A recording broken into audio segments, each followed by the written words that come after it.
The Gatch jar is the first and only fuel analysis tester capable of separating non-petroleum contaminants and thereby purifying water and debris for contaminated avgas and jet fuel. This allows extracted fuel to be put back into the aircraft fuel tank and not on the ground. The sump actuator is reversible in order to operate all styles of sump valves. Make sure to position the side of its collar against the inside wall of the separator housing. This keeps it from turning while it is being used. Inspect the liquid seal. This could be either an O-ring or a rim gasket. This must be in place to achieve a positive seal.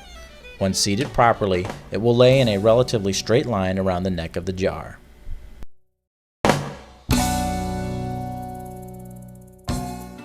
Before using the Gatch jar, check the condition of the separator screen for tears, larger than normal holes, or damage of any kind. Next, select the appropriate sump valve actuator tip. Draw, examine, and retain all fuel samples in the normal course of the pre-flight inspection, observing color for proper octane. This next example shows an excessive amount of water being drained from the aircraft fuel tank to give you an idea of how to differentiate between the water and the fuel.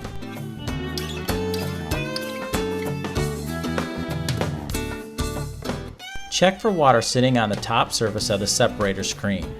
Use the bypass hole to get any excess water droplets inside the separation jar. Clean the top surface of the separator screen with a dry, absorbent tissue or cloth. Here we have two fuel samples. The one on the left is a good, clean fuel sample. The one on the right is contaminated with dirt and water. Before pouring any fuel back into the tank, make sure that the actuator assembly is firmly seated and will not fall out of the separator assembly while the tester is being tipped.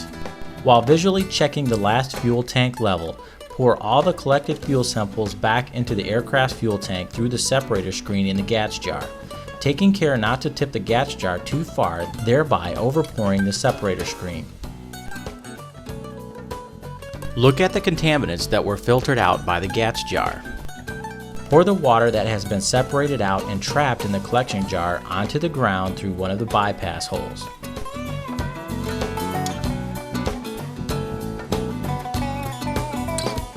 It is extremely crucial that the screen is completely dry before pouring the sample back into the aircraft tank if you are using avgas. All screen openings should be free of liquid within 60 seconds with the exception of water drops.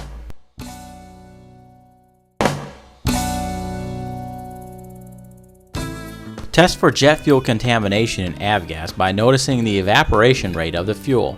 Avgas evaporates quickly and completely, while jet fuel leaves an oily film and evaporates slowly. Jet fuel will have a light straw color to it. Collect the fuel sample in the Gatch jar. Now water has been added to this sample to show how the Gatch jar works.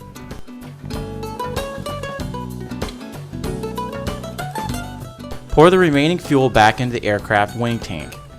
You do not have to wait for the screen to dry when you're using jet fuel. Don't tip the Gatch jar too quickly, as water may escape through one of the side holes. Notice the water level on the screen. The water is being retained, but the fuel is allowed back into the tank.